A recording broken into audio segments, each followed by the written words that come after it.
Thomas Sevin, ingénieur travaux génie civil chez Razelbeck.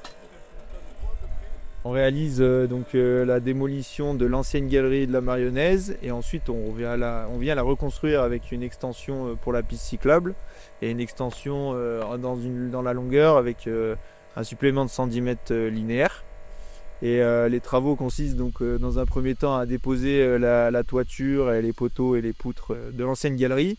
Et puis on vient reconstituer une nouvelle galerie avec la pose des prémurs et ensuite la pose des traverses au fur et à mesure pendant des opérations de nuit.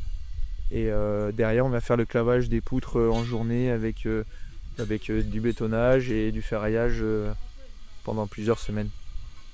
Sur la sécurité, donc on a la circulation routière où il y a une attention particulière sur l'ensemble des compagnons et des véhicules chantiers qui sont sur la route et des grues notamment et des toupies par exemple. Et ensuite on a toute la partie sécurité en toiture qui est aussi un fort enjeu.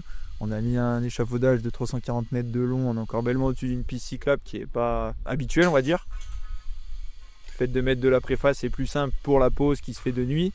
Ensuite, la journée, on est un peu plus libre pour travailler en toiture, mais on a toujours le risque de chute qui est présent, donc avec des garde-corps qui sont sur l'intégralité de la galerie, de la toiture, des prémurs aussi. L'objectif, c'est zéro accident, bien sûr.